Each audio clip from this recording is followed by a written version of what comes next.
just to say, just by way of background, I am in the middle of Kent at the moment. I am a northerner, exiled down south, but I'm from the wrong side of the Pennines for you. So there you go. Where I live is a big housing development that's been going up in the last 20 years called Kings Hill, which is built on the old RAF Westmoreland base. It's built by American developers, has a very American feel to it, actually. People call it the Truman Show living here. And we have a pioneer missioner who is creating a Christian community that is currently worshipping in a local church school. We don't have a church building for this place. They clearly didn't think it needed a church, although it's going to have somewhere between 10 to 20,000 people living here ultimately. But we are obtaining planning permission from Kent County Council to build that church, and hopefully that church will go up inside the next 18 months. So that's really exciting. My wife attends that community, St. Gabriel's. I'm hardly ever here. They put me on the housing development because they thought it would be an appropriate thing to do for a bishop, but of course I just drive off to do ministry elsewhere most of the time and only actually see this place twice a year at best.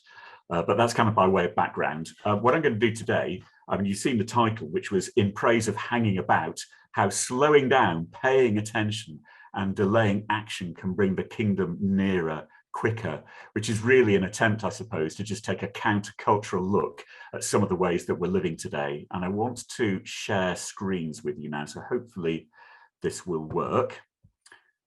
And I just want to check that you are now seeing the screen. Is that right?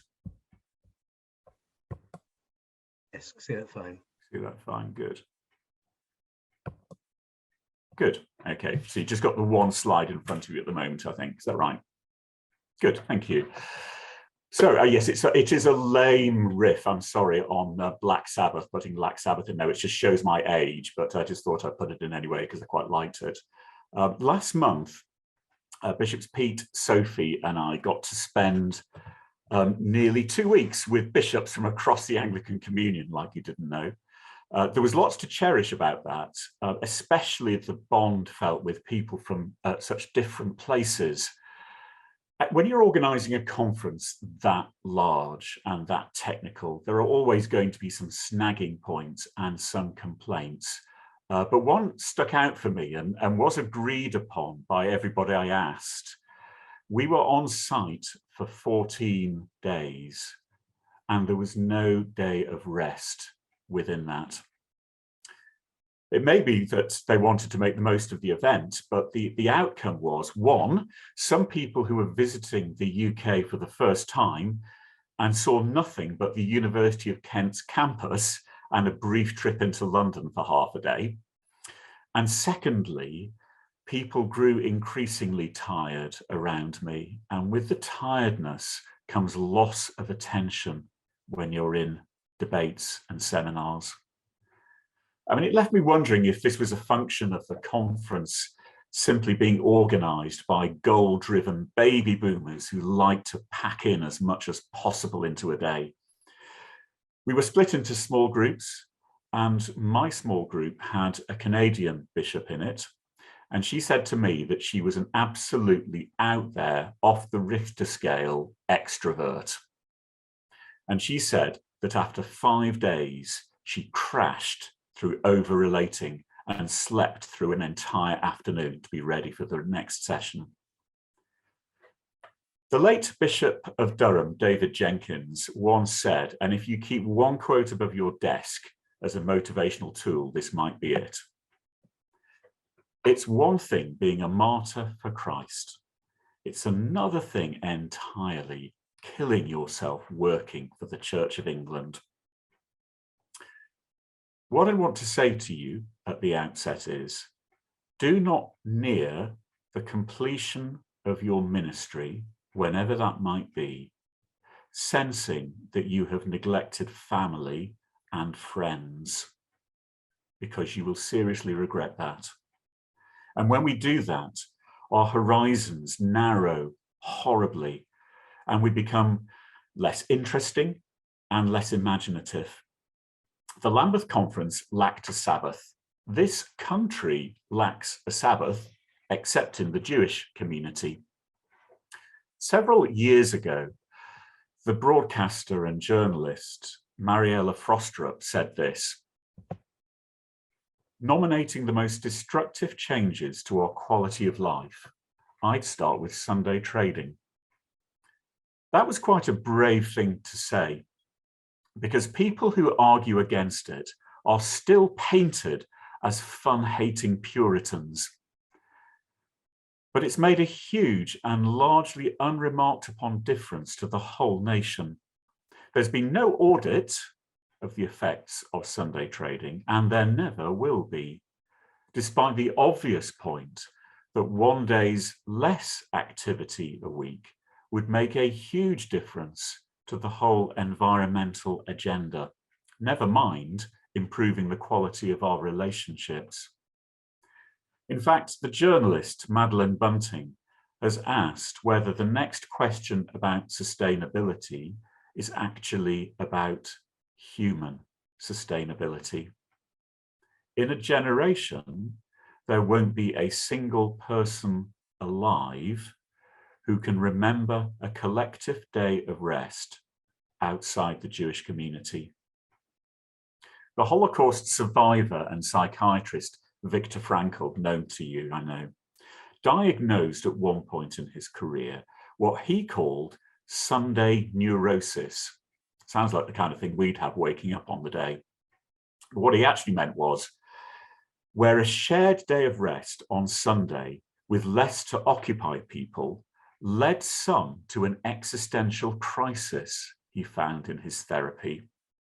Basically, boring Sundays freaked people out and made them think about their lives, which they didn't want to do.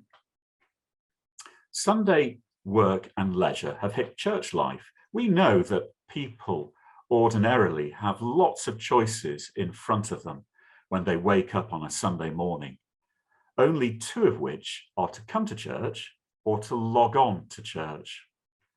Even at the point at which the letter to the Hebrews was written, it was clear that some had given up the habit of meeting regularly. So in today's individual-centered culture, our first point of reference tends to be, what do I want to do?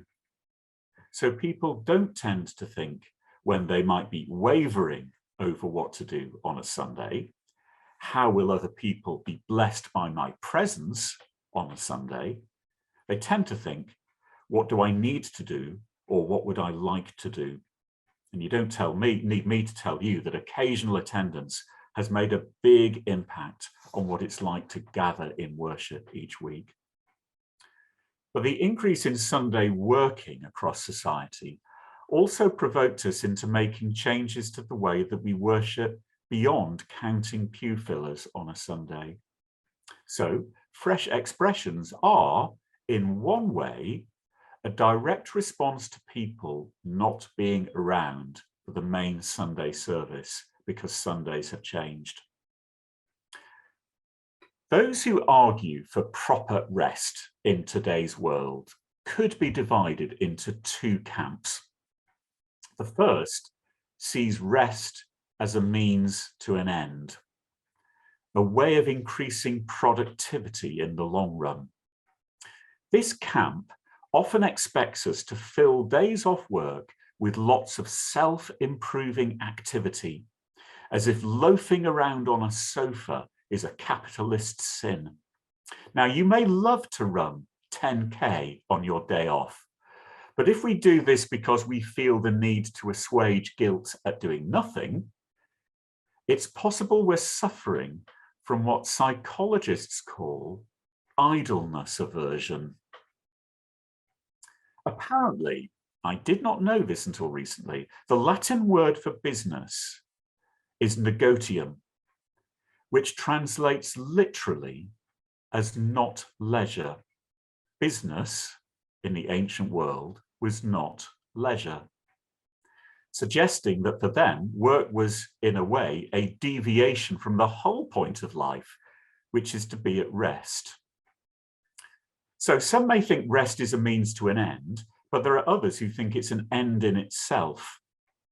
If we look at it theologically, You could say that work is a means to the end of rest. Because again, in Hebrews, it says, in the kingdom to come, we'll find our Sabbath rest. So when we trash our Sabbaths today in the church, in society, it's like we're taking a spray can to the beautiful canvas of the world to come. I think rest has its own merit and is a mark of our obedience to Jesus. I absolutely love doing nothing and loafing around on a sofa watching TV. But I can also make a case for rest as a means to an end. And that's what I want to do today, to help you think smartly in your oversight roles and other roles in Sheffield. There's much about rest that is self-evident. Sleeping properly, eating well, taking exercise, and finding what psychologists call flow. That is, periods of time when you become so absorbed in an activity, say being in the cinema or being at a sports ground watching a match, but for a time, 2 hours or so, you forget about everything else. And that is really good for you. All of those things are important, and they should be placed in a rhythm of Sabbath that flows across the whole week, where we recognize the need for rest. And there are sound ministerial reasons why we should find this rhythm. Alex Soojung Kim Pang is a Silicon Valley guru who worked crazy hours in some of its original startups. He was working 100-hour weeks at one point in his life. But he's now come round to challenging the long hours culture in a book called simply Rest. And he said that this show, what he's tried to do is to show that we become less creative at work in the long hours culture. For him, work and rest are partners. Developing science shows that the brain works only marginally less hard when we're relaxing than when we're striving. So rest is, in other words, active. And Alex Pang shows that deep play, which he describes as psychologically restorative, physically active, and personally meaningful, is especially good at stimulating creativity. I'd seriously recommend this book. It really helped me. But to give ourselves a measure of the challenge that we face, how long do you think the average office email goes unread for? When asked for a show of hands or a comment, but just hold that thought in your mind. How long do you think the average office email goes unread for? Because the answer is 6 seconds. Sadly, I think my PowerPoint has failed at that moment, which is a real shame. I was going to put that one up anyway. 6 seconds. And brain science shows that it takes around 25 minutes to become re-immersed in an interrupted task that takes you back to your most creative point. So if we open just 25 emails in even spaces in the course of a day, we will spend no time in our most productive, creative zone. And my hunch is that most of us spend no time in our most productive, creative zone because of that. And it's not just the emails. In fact, it isn't even primarily the emails. It's looking at our phones and catching all the latest apps that are coming through with their news feeds and commentary and Twitter and WhatsApp and everything else. Workplaces can measure output and productivity very precisely. when things are being made or customers helped. Alex Pang's theory is that people who are engaged in creative endeavor, and that's people like you and me, often work long hours to make up for the lack of measurement.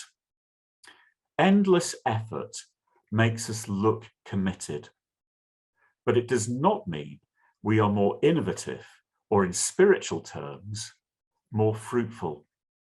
In fact, the opposite is more likely to be the case. It feels uneasily true to the story of the modern church. Most people in Christian leadership work long hours, and they do so because of their love for God and their love for ministry. But they may work longer hours than they need to because there is little tangible to show for ministry at the end of the day.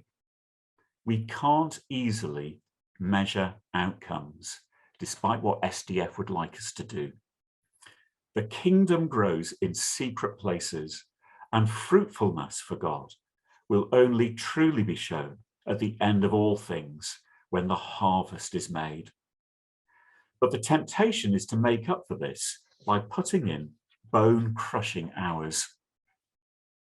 It's not just creativity which is stifled by working too hard. Listening to God and responding to God takes practice.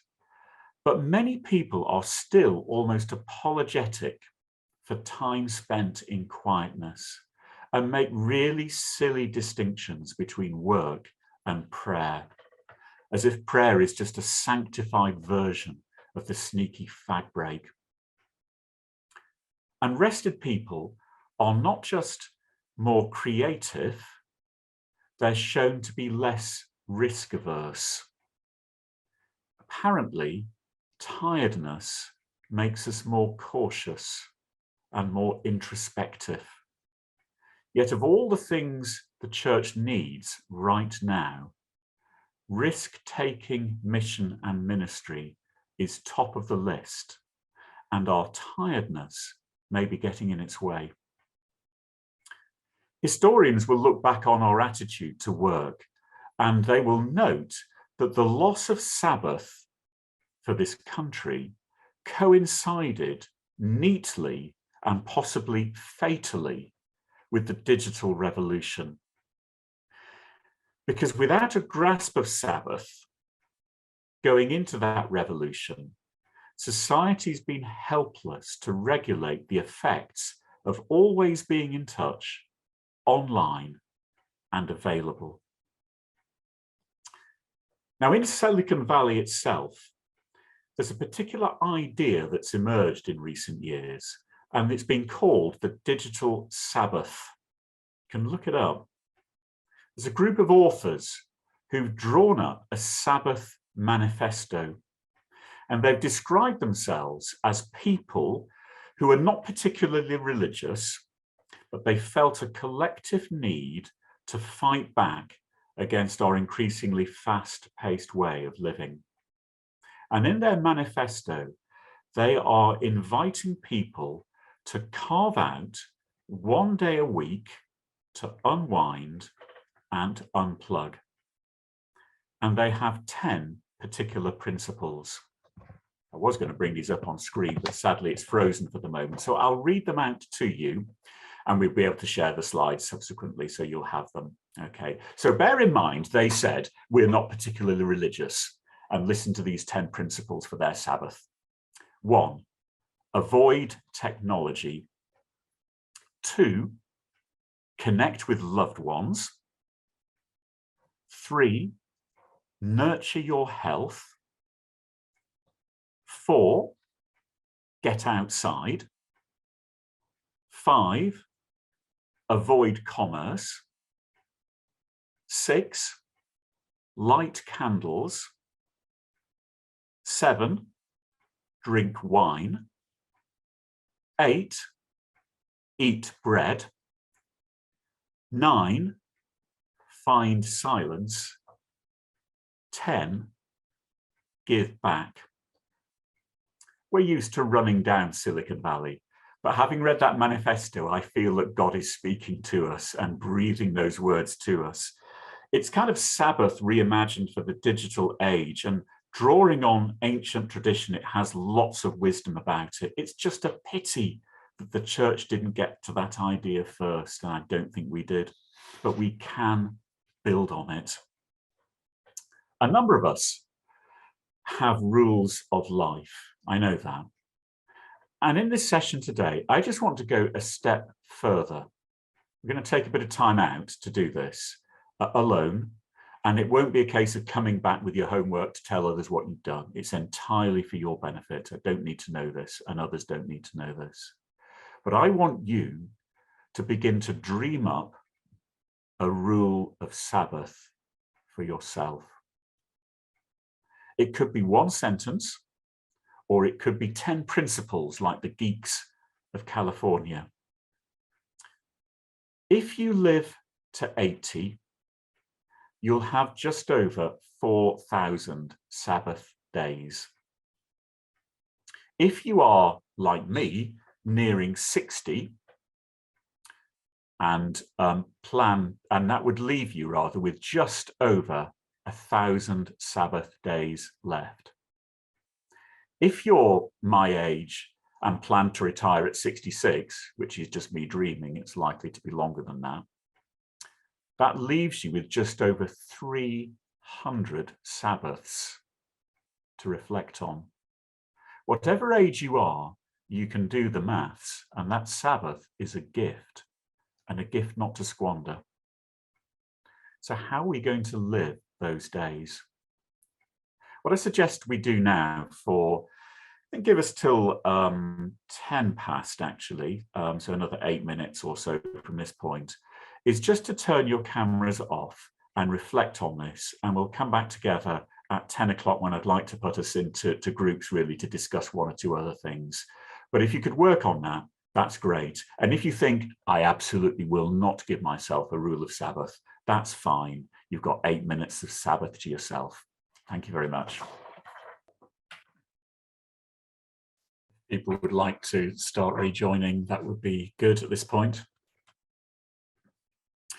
I think that's, if anything, that will be a work in progress for you, because it takes quite a while to work these things out alone with the Lord. But I hope that some of you will start that journey actually and consider it. But bear in mind the rule of life, the rule of Sabbath. It is not a law. We don't want to create more legalism around a day of rest. It is entirely a gift of grace and how you choose to use it, in my experience, and that's how it should be. I'm just going to hopefully, I unfroze the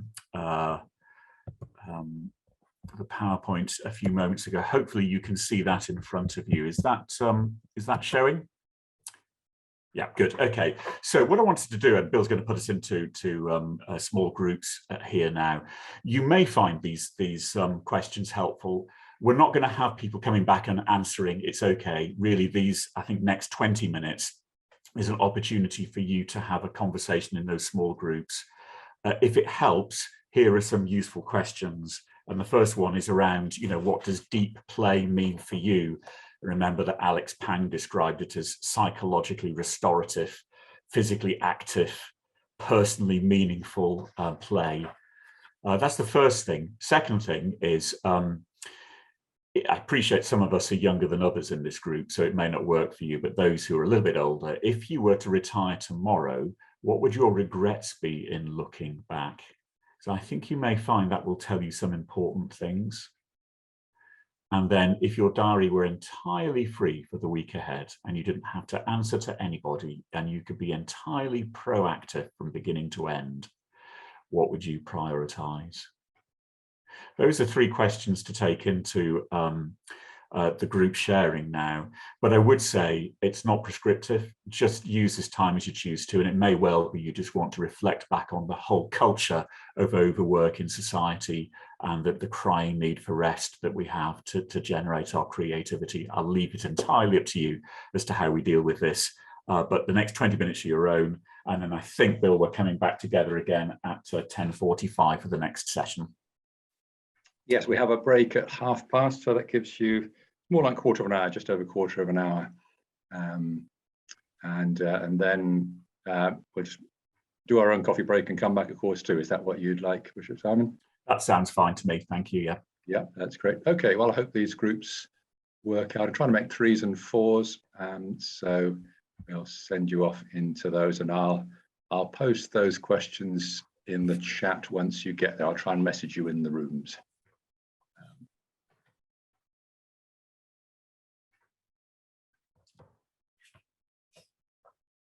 Welcome back, everybody. Those who are just joining us, it's good to see you all. I know you're there somewhere, so I will carry on into our next session, if that's okay, and share with you our slides and hope that they work this time.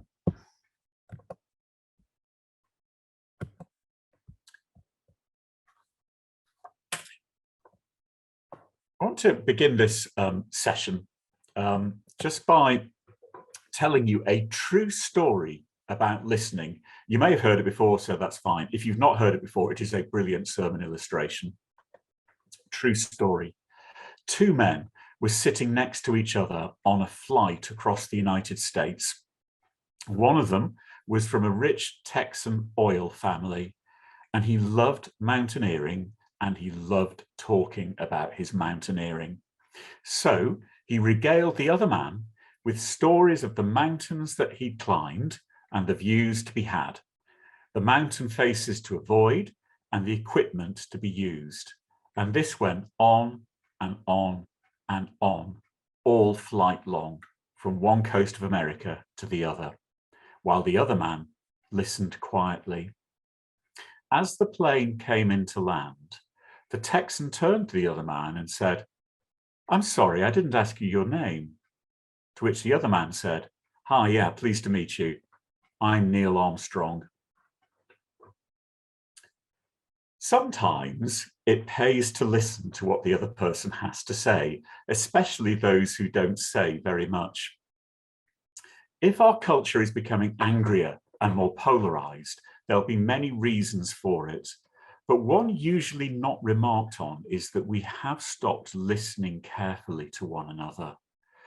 We're also busy telling our own stories and pulling the conversation back to us when we lose the floor, that we aren't listening properly to what we're being told. And without that simple commitment to listening, we can't show empathy to another person. And without empathy, the other person's not affirmed. And without affirmation, a person either withdraws into themselves or they get angry and start to voice this as a way of getting noticed. And when they're still not listened to, the withdrawal or the anger intensifies. Social media was an invention that was supposed to bring us closer together, but it's had mixed results. There's a lot to cheer, but too much to mourn for comfort, because it's a platform on which we do the talking, not the listening. Psychology studies show that what happens online starts to impact our offline behavior. There's a clear correlation between the two. And the whole thing becomes a vicious circle as behavior offline influences behavior online, online, offline, and so on. I used to think that I was a good listener. It's part of our role, listening to people, and I've done a lot of it over the last 3 decades of ministry. And being an average centre introvert, I was convinced I must be good at it because other people are often doing the talking. But I suspect the skill of listening is a bit like hearing loss. Once it starts to go, the whole process is so slow and subtle that you don't realise you've lost capacity until you find a way of measuring it. In January 2020, just as the pandemic began to sweep the world, I found a way of measuring my listening, and it was really uncomfortable. In a book by the New York Times journalist, Kate Murphy, You're Not Listening, What You're Missing and Why It Matters. And I realized, having read it, that I've lost my way. I mentioned this book to a New Yorker shortly after it, and she immediately shot back at me, "That figures, no one listens to anyone else in New York." The practice of hearing another person out has fallen into disuse in what's becoming a shouty, polarized, dogmatic culture. And it's not just in the Big Apple, but we have skills that can be relearned, especially when we have critical reflectors like Kate Murphy to help us. In our diocese here in Rochester, West Kent, Southeast London, I've asked people to hit the ground listening coming out of COVID, such as we are. For me, the pandemic was like an earthquake.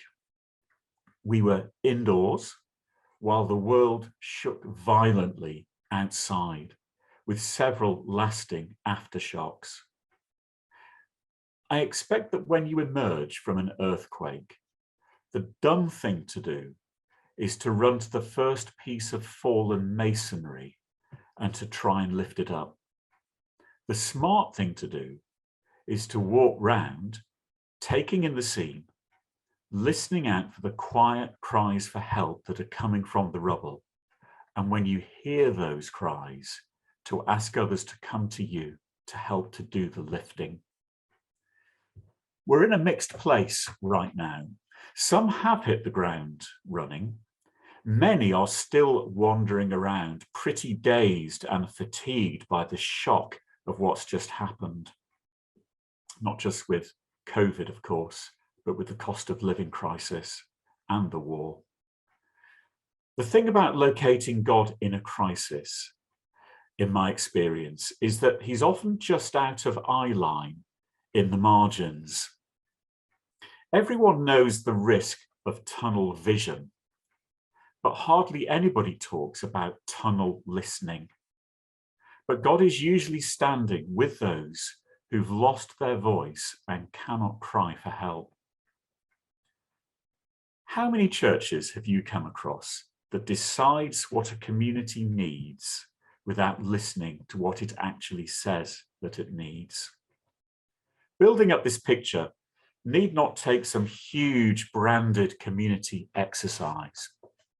It asks us to listen to people in casual conversation and to spot the breeze of God's Spirit as he floats through the dialogue. There's nothing flashy about this, but it's how houses get built on rocks. But to help other Christians to listen, we have to model what it means to listen. Today, I've picked out several themes from Kate Murphy's book to share with you. And in case you think I've just copied my homework, what I'm about to say is divided up into two clear parts. Every heading comes from Kate Murphy, but what follows is my commentary on it. Firstly, if we show signs that we're not listening to the other person, they will curtail their story. Listening requires curiosity. Attentive listeners get more information and relevant detail out of the other person. As Kate Murphy said, the most valuable lesson I have learned as a journalist is that everyone is interesting if you ask the right questions. To put it another way, pastoral care is not offered if people feel they must hurry their story to an end to satisfy us. I can't be alone in having had the experience many times, that sense that I have to rush what I'm saying because the other person clearly isn't really interested in it. And it's really demoralizing when that happens. Secondly, people often disclose their deeper worries to people they know less well. Research shows that the most energizing conversations we have in life are with strangers. The feel-good brain chemical, dopamine, is released when we have chance encounters, because apparently our brains are wired to feel more alive in unfamiliar situations. That looks a lot to me like Jesus's one-to-one encounters in John's Gospel.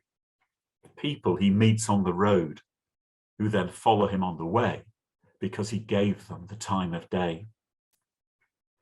But we also draw on our biases in meeting strangers, which can inhibit conversation.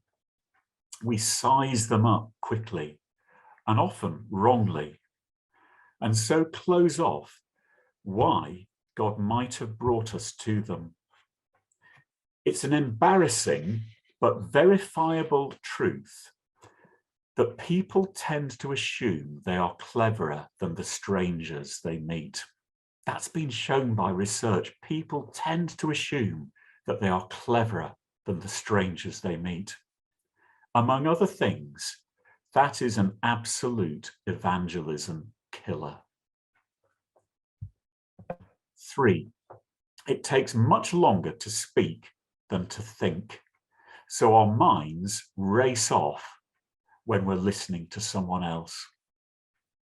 The bandwidth available when listening to someone needs to be fully used to concentrate, but we easily get diverted to think about unrelated things and miss half of what we're being told.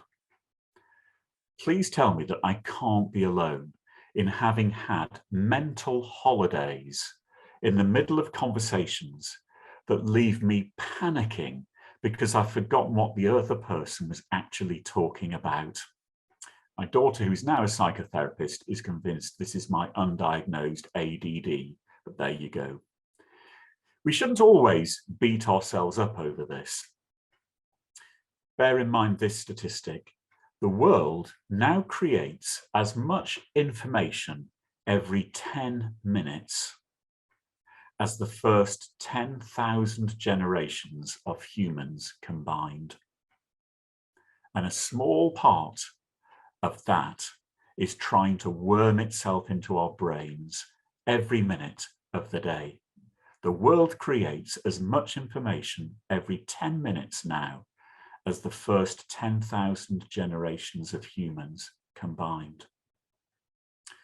Tiredness and anxiety also make us distracted, and we get caught up in thinking what to say next, especially if we fear silences. The 2 countries in the world that are shown to be most on edge about silences in conversations are the United States and the United Kingdom.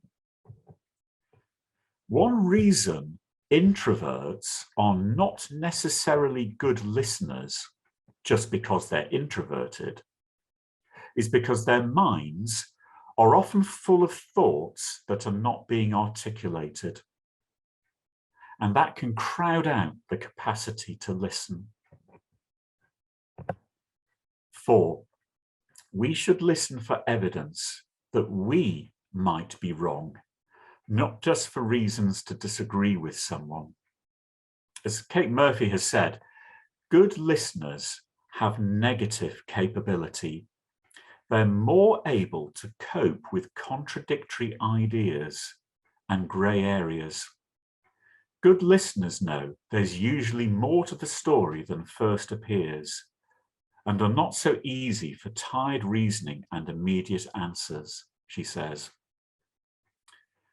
That's the root of creativity, as it leads to new ways of thinking about things. And it is anyway especially frustrating when you sense that the other person wants to sum you up and write you off by telling your story back to you on their terms. 5thly, the ability to pick up intricate clues through intense listening is a deep skill. There's a complexity in listening linked to how we hear certain words and ideas.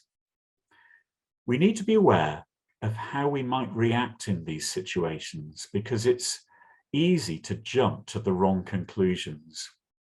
As Murphy says, we incorrectly assume other people's logic and motivations resemble our own. But of course, they have different backstories and baggage, she says. That is especially important in listening to people who do not share our faith, or who express their faith and their doctrine differently to us. One way the task of evangelism can be blunted is by assuming that we know what the other person is thinking just because of how they're talking. 6, we should be aware of our own inner voice and how it affects us. Our inner voices often echo those voices that we heard in childhood, apparently even in their tone. Listening to our inner voice is something many of us avoid because downtime brings us face to face with problems that need fixing. Apparently, the more people we listen to carefully, the more variety of inner voices we end up cultivating. And of course, when we're stressed, there is sometimes no clear blue water between our inner voice and the voice of God.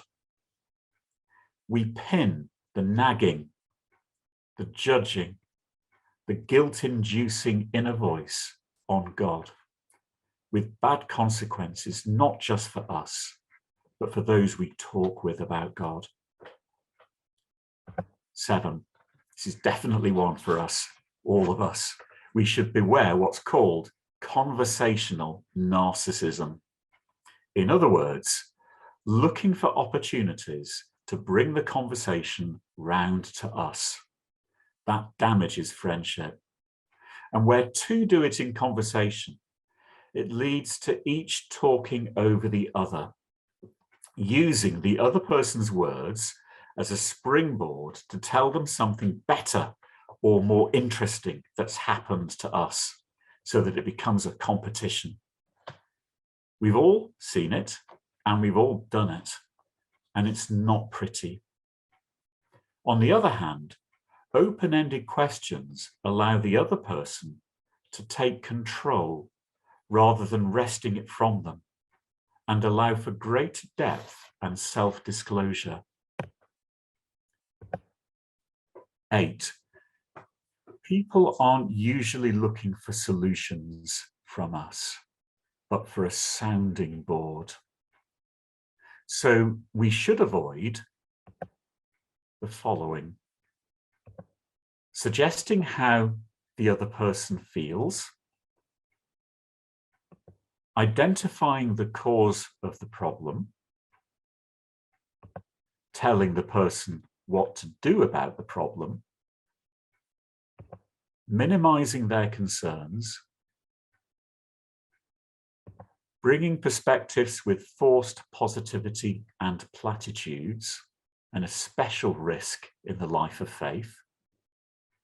And finally, avoid admiring the other person's strength. 9, too much time looking at screens reduces a person's ability to read facial expressions, apparently. This is especially important in how a child engages with their world, but we need to figure out what the use of Zoom and other platforms is doing to us, because it's here to stay. Looking at faces on a screen gives relationships a one-dimensional feel, and it's easier to miss cues when words and facial expressions do not precisely coincide. We need to audit this development properly if we're to develop and not to reduce our empathy over the decades. You know that we worry about our children spending too much time on their phones because of what the content is doing to them. But there's an even deeper question about the risks of not developing empathy. And in my experience, my hunch, talking about the risks of children having too much screen time can be a displacement exercise for adults who spend just as much time, if not more, scrolling and swiping. Next, words can conceal, but silences might reveal. Just said earlier that we are particularly uncomfortable with long silences, especially in the UK and the US. Unlike, incidentally, Japan and Finland, who are the world's best countries at living with silence in conversation, and which apparently makes them especially good at clinching business deals because they don't blink first. Jumping in can interrupt a person's thought processes and close down conversation.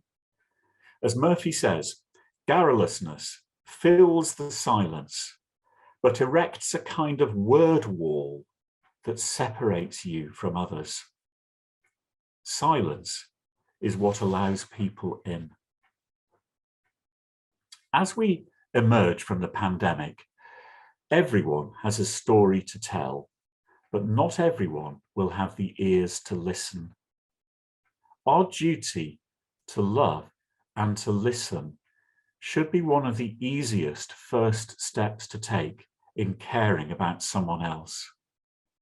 But this step feels more difficult today, rather like the first step we make out of bed after a long sleep, rather than the next step on a country walk.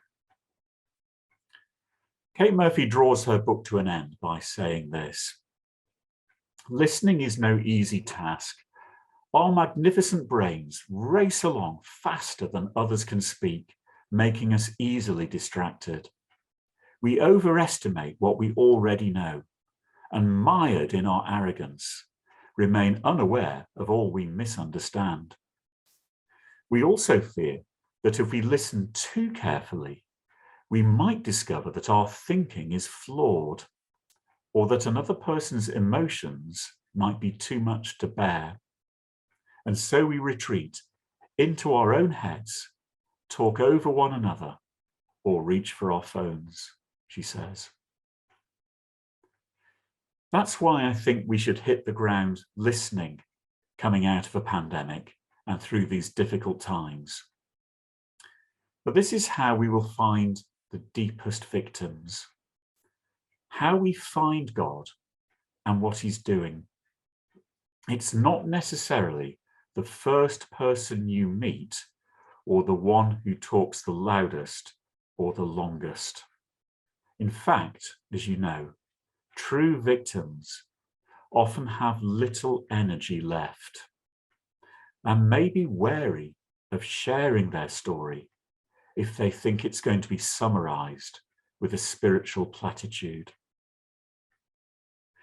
What I've said in this session has largely been about how we listen to one other person or in a small group of people. But you could say that it applies just as well to bigger bodies, like a whole church or a community group. And I'd like to pose 3 questions on that score for us to take into breakout groups, I think for the next 20 minutes. And these questions are: what tone of voice is the local community hearing from your churches? Whose voices are not being heard when decisions are being made by the churches? And who is not in the room at all when decisions are made? Again, those are 3 questions that you can play around with, or if you just want to, take whatever has come to mind as you have hopefully been listening over the last few minutes, use this time as you want to do so. On May the 6th, 2010, only the financial nerds will know this in the group. On May the 6th, 2010, the Dow Jones index lost 700 points in the space of 15 minutes. That's like a plane falling out of the sky. It became known as the flash crash, a warning of what happens when trading in human institutions is entrusted to dense algorithms of insanely fast computers. On that single day in May 2010, over 19 billion shares were traded. To put it in perspective, that's more shares traded in one day than in the entire 1960s.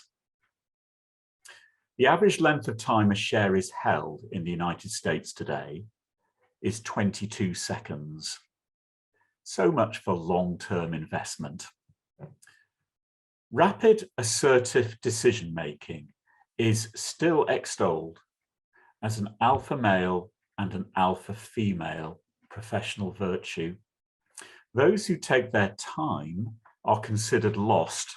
Those who see two sides of an argument belong only in academia. To hesitate is to show weakness. And so today's leader, for some reason, should be quick and decisive if they are to command respect. A guy called Frank Partnoy emerged from this world in finance, working for Morgan Stanley, but he's authored a book called Wait, The Useful Art of Procrastination, where he confesses to being shocked by the horrific snap decisions, and I quote him here, horrific snap decisions many bankers and regulators made in the financial crisis in that first decade of this century. You know, if the computer is our age's defining idol, it's not surprising that we seek to imitate it in the ruthless and unsentimental speed of its calculations. Has to be said too that the impulse for quick decisions has received quirky intellectual underpinning by the New Yorker Malcolm Gladwell in his 2005 book, Blink, that many of you will have read, where he argued that gifted and trained professionals can make instantaneous decisions in the heat of the moment that are unerringly accurate. Citing the art expert who can sense that a sculpture is a fake in a flash, and the firefighter who can make a split-second decision intuitively to get out of a building just before it collapses. Human intuition contributes to the right outcome in many cases. We can't say why something is right in the moment, but our instincts are just telling us. The problem is, after a while, we begin to trust implicitly in the gut reaction. You know that the reign of King Saul in Israel was marred by rash promises and choices. And in 1 Samuel 13, with the nation at risk from the Philistines, Saul has to wait for the aging Samuel, whose knees were obviously going, to arrive in order to perform the ritual sacrifice before battle. When Samuel's delayed and the people begin to drift away from Saul, he's overcome by anxiety and impatience and performs the duty, apparently bringing judgment on himself. To wait there was a test of his obedience. Instead, he claimed the battle for himself, the first hint that his reign would come up short. Sometimes to wait before doing something shows not weakness, but strength in God. Saul had a week in which his rashness festered, waiting for Samuel. There are times in which brief delays perform important tactical roles. When the woman allegedly caught in adultery was brought cynically to Jesus by his opponents to test his desire for the law against his love for the sinner, it says, as you well know, he bent down and wrote with his finger on the ground. There's so much speculation over why he did this and why it's included in the story at all, being such an incidental detail. A fair case could be made for saying Jesus was slowing the pace of this drama down to a speed where he was in control, affording him the time to think through the answer to give when a woman's life was on the line. There is no inherent spiritual value in responding to a problem at the rate a sprinter does to a starting gun, even if people are pressing you to do that. To delay can be an unconscious admission of our frailty and the need for God's grace in unlocking a dilemma. And it may also, the delay, allow for God's will to be shown in the unfolding of events that we can't see at the very beginning, where he saves the situation rather than us taking the credit for decisiveness. The thing is, we often make decisions quickly because we're afraid of failure or being judged.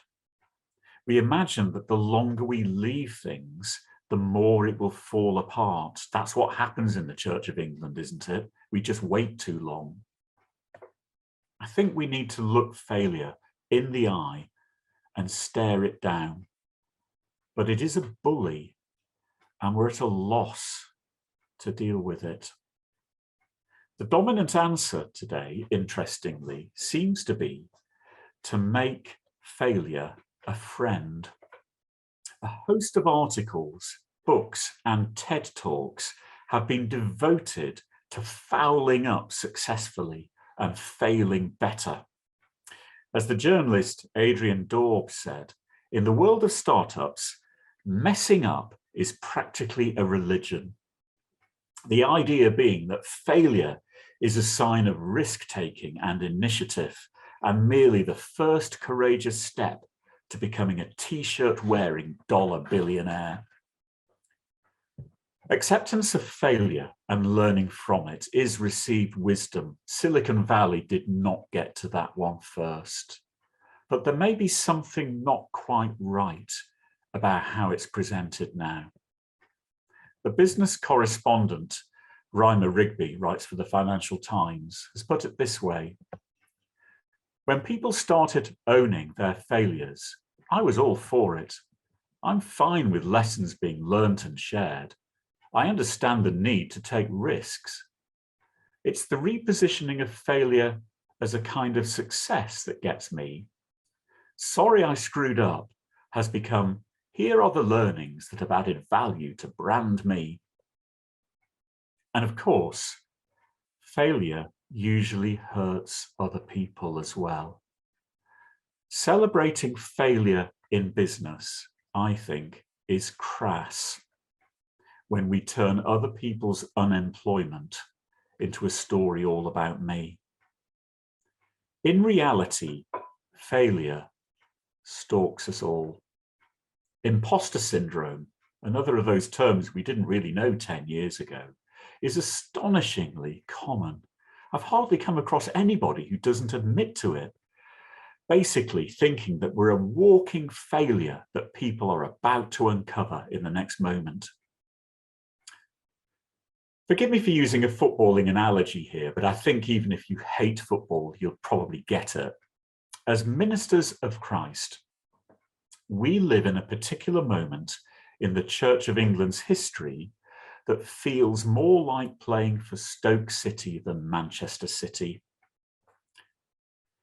It's hard to own failure when things around us may be failing and the media is reveling in a storyline that it refuses to change despite evidence to the contrary. In Silicon Valley, failure is celebrated precisely because there is so much success in the air. It poses no enduring threat. In the Church of England, it may be a different story. If you bear with me, I may be wrong on this, but I'm going to suggest it, that there is for us a kind of collective low self-esteem. Consider these symptoms of low self-esteem and think about how they might apply. Being self-critical, focusing on the negatives and ignoring achievements, blaming ourselves when things go wrong, thinking others are better than we are, thinking we don't deserve to have fun. Those are some of the signs of self-esteem in all the academic research. For us, there are signs of anxiety, an institution that is anxious, risk-averse, and blaming. There is so much blaming going on. I can't bear reading the Church Times, frankly, for the amount of blame that goes on within it. Symptoms like this do not disappear quickly, but they are treatable. And I do think that one way of telling it, of approaching it, that helps is just by telling the Easter story straight. If Good Friday embraces death and Easter Sunday resurrection, then a case can be made for saying that the day of the arrest is about failure. Because we know the end from the beginning, we don't spend a lot of time thinking about this. We think the desertion of Jesus by the disciples was a necessary failing because only he could stumble the road to Calvary. But they didn't overcome their feelings of failure on Easter Day just because Jesus appeared to them again. Like a vicious burn that burrows in long after the accident, I think they would have been mortified by the failure to stand by their friend when the state rendered him to be tortured in the dead of night. I think the air would have been heavy with that regret on Easter Day, and it would have taken weeks, probably longer than we realize, to overcome that. We know where our failures have happened or are happening, or at least some of them. The pain of failure is one thing, but more acute is the fragility that we feel. There can be self-disgust. For some, that may pass. For others, it plays in their minds like a piece of bad music that they can't escape from. But it's the fear of judgment that's really upsetting. When King David messed up in that strange story about census taking, he said he wanted to fall into the hands of the Lord, for his mercy is great, but let me not fall into human hands. And in our own time, I think we get that. We trust God's goodness, but we're less sure about the people around us. And that sometimes, sadly, means our brothers and sisters in Christ. When we are pitiless in our judgment of others, and you know that we can be, we imagine that others will be in return. And Jesus has given us the heads up: with the judgment you make, you will be judged. So part of the answer to the chronic fear of failure may lie in a reappraisal of how we judge others. Those who rarely judge simply seem to be more secure in Christ, in my opinion. In fearing judgment for our failures, we tend either to hide from them or to repackage them, to go into denial or to deceive ourselves. I am sure the disciples would have headed down this road the night of the arrest. They would have occupied themselves with life to drown out the accusations. And perhaps this was still what Peter and others were doing prior to his restoration when they were fishing at Galilee. When we fail, we try to mold the story into a different shape to make it look better than it really was. I think we should be especially alert to this because we're entering into a new kind of culture today around facts and lies. part of our witness is to resist that developing culture around lying. But it has to start with our own story. Failure is not what it appears when God is in the room. We do remain distracted by failure, rather like a white transit van tailgating us in the rear mirror. But something else may be going on. The night of Jesus' arrest was about something much bigger than the disciples running for their lives. That night, God was filling human memory, feeding it with lasting truth.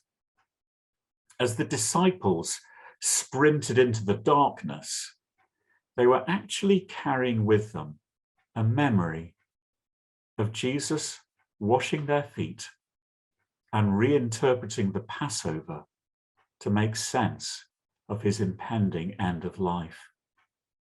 Those two practices alone describe what it means to believe in and to follow Jesus. They've been the inspiration for millions for 2 millennia. So the disciples may have been filled with a brutal sense of failure that night, but God was actually doing a different, quite spectacular work in them. It would have been so tempting for the disciples to deny or to spin that last Passover to make them look better. Had they done that, the most significant dinner in history would have been lost to humanity in a stew of lies and self-justification. But they allowed this story to be told the way it happened. Perhaps to put it another way, we do not have to win at everything to be more than a conqueror in Christ. Our culture, you know, socially and economically, is being taken over by very cruel and smug talk of winners and losers. We need to grasp this with our hands and shape it into a different mold. Winning is not what it appears, and neither is losing. I want to finish our time this morning by telling a story where winning is thought to be everything. In 1975, Arthur Ashe played Jimmy Connors in the Wimbledon men's final. People were sure at the time that it had only one outcome. At the age of 22, Jimmy Connors was 9 years younger than his opponent and the emerging world #1. Back in 1975, players didn't have the fitness and longevity of today's stars like Nadal and Djokovic and the retired Federer. And so everyone thought that the old Arthur Ashe was there for the taking. But Ashe won with a specific game plan. He knew that he couldn't match Jimmy Connors for speed and power. So there was no point trying to play Connors at his own game. Instead, Arthur Ashe devised a slow, low game with plenty of soft returns, which reduced the match to the speed he wanted. Connors was perplexed by this and constantly overhit the ball in an effort to return the final to the speed he was accustomed to. Connors lost the first 2 astonishing sets, considering he was the best player in the world at the time, 6-1, 6-1, after which there was no return. Speed feels empowering, but it does not have ethical value in itself. Slow culture is making inroads into modern life via food and travel and other goods. It also has a place in reflection and decision making. The next time you feel under pressure to act quickly, remember Jesus doodling in the dust and release your inner Arthur Ashe. And if you get it wrong, ultimately, the kingdom of God will still draw near because it is inexorably drawing near. It doesn't depend on us. It never did. But we'll be amazed one day to find out just how much God did in and through what we got right and what we got wrong.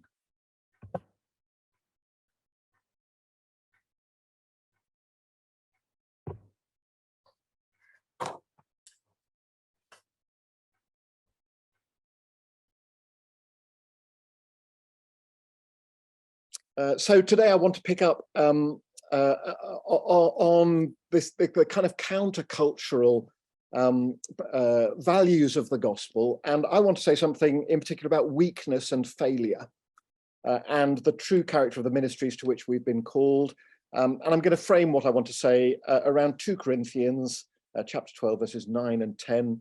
These verses will already be precious to you, I know.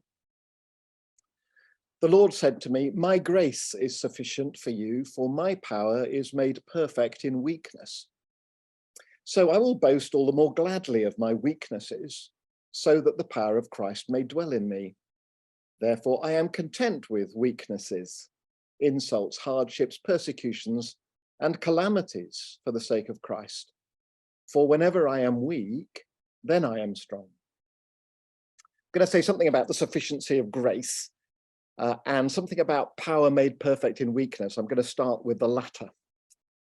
So I want to begin with that extraordinary, really quite extraordinary apostolic comment that Paul will boast of his weaknesses so that the power of Christ may dwell in him. He says this: content, just think about that if you would, content with weaknesses, insults, hardships, persecutions, calamities for the sake of Christ. So none of us on this call are new Christians. We know full well that following Jesus is not easy. We are all seeking, as the Lord's disciples, never mind as those called to ordained ministry, every day in all seriousness to take up our cross and to follow him. So none of us are strangers to hardship in the service of our Saviour. And in terms of our ordained ministry, I can't imagine that even the most newly ordained on this call are under any illusion that ordained ministry is one long triumphant procession in which each of us is made to look good. We know this is just not true. For most of us, the occasional moment of triumph would be nice. For most of us, most of the time, ordained ministry is not a breeze, it's not a picnic. And it absolutely doesn't always make us look good. Again, for most of us, even the occasional moment of being made to look good would be nice. Specifically in connection with our ordained ministries, then, over and above our calling simply to be disciples of Jesus, most of us know all too well, most days, the experiences to which the Apostle Paul refers: weaknesses, insults, hardships, persecutions, calamities. And I'm interested that Paul starts the list with weaknesses. In the space of 2 verses, we get weakness, weaknesses, weaknesses, weak. The other things he mentions, and I'll touch briefly on those in a moment, are circumstantial. They're the stuff that happens to us, the insults, the calamities, and so on. But Paul starts with weaknesses, which are existential. These are the things which are inherent in us. They're the frailties and the limitations and the inadequacies which are part of the way I am, part of who I am. They're part of my humanity, part of my personality. That's to say, weaknesses are particular to individuals, so that your weaknesses are not the same as those of the other people on this call, although it's true that sometimes weaknesses do relate to our culture, say, or our age band. Each of us faces a highly personal struggle against our weaknesses, and I dare say that you discover, as I do, that ordained ministry has a sure way of exposing my weaknesses, laying them bare, sometimes in ways that are pretty public and therefore quite painful. The limits to my wisdom, the limits to my resilience, the limits to my patience, or whatever capacity it might be. But then there are also those things which are outside me, which can be hard to bear too. Insults, which I take to mean facing up to those times, perhaps especially in ordained ministry, when your reputation is assaulted, both outside the church family and within it, when you're unfairly criticized, when you discover that there are people out there actually glad to see you stumble, glad to see you shamed or ridiculed. Hardships, which I take to mean the ordinary difficulties of following Jesus, such as a lower income than you might have commanded in some other field of work, long hours, sleepless nights, stress, anxiety, those things. Persecutions, which I think frankly, in the truest sense, most of us are likely mostly to be spared. Persecutions must be more than insults, mustn't it? It means being deprived of property, thrown into prison, killed, as Christians have been in most places and in most times over the past 2,000 years, but which in the Western world in the 21st century, we are gloriously spared, and we should not forget what a privilege that is. We certainly must not reduce the word persecution to fit our experience when we're merely mocked or derided for our faith. One of the distresses for me of the Lambeth conference a couple of months ago was to hear again and again from bishops in North India, Pakistan, Myanmar, really harrowing stories of the persecution being meted out day in, day out, right now on our Christian brothers and sisters. Then lastly, calamities. And there will always be calamities, dear friends. None of us serving the Lord in ordained ministry for very long will get by without calamities. There'll be personal calamities, which are simply part of the fragility, precariousness of human life, calamities befalling our nearest and dearest. We're not spared the ordinary calamities of human existence. But there will also be, and I think these are in Paul's mind, calamities associated specifically with our ministries, ruptures of relationship in ministry, distressing decisions which have to be made in ministry, projects which fail, initiatives which nosedive in ministry, people who disappoint in ministry. Why do I labour this? Just for one reason, because according to Paul, it is precisely in these experiences and not when things go well for us, not when this ministry comes most easily to us, that we prove the power of Christ.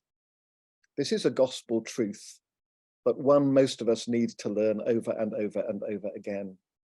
It is seductively easy to assume that it is above all in success in ordained ministry, in fruitfulness, in the pizzazz of church planting and grafting, in a rush of baptisms and confirmations, in a brilliant sermon to commemorate the life of Her Majesty the Queen, in a packed out carol service, that we prove the power of Christ at work within us. But that's not what Paul says. He assures us here that it is in calamities that we discover that, in hardships, persecutions, insults, and weaknesses that we discover that. It is when we are weak, seriously weak, that we're strong in Christ. There is, of course, a rider to this, and Simon helpfully alerted us to it earlier in the day. Because ordained ministry is hard, because calamities are inevitable, because of weaknesses and insults and the rest, it is really important that each of us is looking after ourselves. It is because our ministries are so demanding that Bishop Sophie and I have been trying to put such an emphasis on clergy well-being. So can I again plead with you, please, to create good boundaries to defend yourself. Please defend yourself as far as you possibly can, with a rest day each week, with a full allocation of annual leave. Most of us are not very good at saying no to stuff that encroach on these things. Please make sure you have good supports in place. In my case, that's 2 cell groups, a spiritual director I see every couple of months, and an annual retreat. And your pattern will not replicate mine, but please do think about the support you need. The power of Christ will be made perfect in your weakness, but that is no excuse for failing to look after yourself. Secondly, friends, I wanted to say something about the sufficiency of grace. This must be one of the most precious texts in all scripture, don't you think? My grace is sufficient for you. And the word sufficient gets a bad press in the English language. It sounds like, I don't know, a satisfactory grade when you could have had good, very good, or excellent. I don't sense that meaning here. Here it sounds to me more like a person in a restaurant who refuses a dessert on the grounds that they've already eaten more than enough, or the person who refuses another drink on the grounds they've already had sufficient. God is never merely satisfactory, but he is sufficient. Grace is sufficient. So you'll remember what brought Paul to this wonderful revelation of that the grace of God was sufficient for him. It was an undisclosed messenger of Satan. It might have been a physical frailty. Anyone on this call with a physical frailty? You can take heart. It might have been a deficiency in his competence. Anyone on this call aware of a deficiency in competence? You can take heart. God's grace is sufficient, and anything that forces you to rely on it is ultimately a good thing. God's grace is sufficient, and anything that forces you to rely on it is ultimately a good thing. So let me finish with a positive. How might each of us most effectively cast ourselves on the grace of God daily in the ministries to which God has called us? It is, I think, above all, by setting aside time each day to abide in Jesus, to dwell in the presence of our Saviour, and to do so as we are, warts and all, weaknesses and all. And to do that not just professionally as priests called to ordained ministry in the Church of God, but as God's beloved daughters, as God's beloved sons. If I look back on the 40 years since I became a Christian, it is a daily routine of reading my Bible with a view to hearing the word of the Lord, a daily routine of prayer in which I seek to lay myself and my day before the Lord, which has helped me most to grow in grace. And maybe it's like this. A sperm whale is not a fish, it's a mammal. So it needs to breathe oxygen. When it dives to feed, it holds its breath. It can stay underwater for up to 45 minutes. In fact, it takes a sperm whale about 10 minutes to sink down to the ocean floor and another 10 to come back up. So it's only feeding for about half the time it's underwater. Then it has to come to the surface, where it just lies for about 15 minutes to re-oxygenate. And that's when you see the whale blow through its spout. It doesn't move.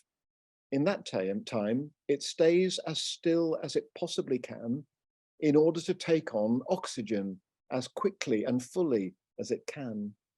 But for that time, the whale is vulnerable. Whalers in the South Seas know that if they spot a whale spouting, they can kill it because it will stay right there on the surface of the water while they approach and attack it. Even if the whale has taken on enough oxygen so that it is ready to dive again to evade the hunters, they know that half an hour or so later, it'll have to come back to the surface and won't be so very far away. So a re-oxygenating whale is a very vulnerable whale. And in my experience, real prayer, real attention to the word of God in prayer, the sort that creates real openness to the grace of God, requires a similar kind of vulnerability, to be radically open to the word of the Lord in prayer, in Bible reading, truly open to the convicting, correcting power and grace of the Holy Spirit is a very vulnerable place to be, but precisely where we need to be if we're to grow in the grace of God. So the Lord says to each one of us, as he said to the apostle, my grace is sufficient for you, for my power is made perfect in weakness. And therefore, we can respond with the apostle. I will boast all the more gladly of my weaknesses, so that the power of Christ may dwell in me.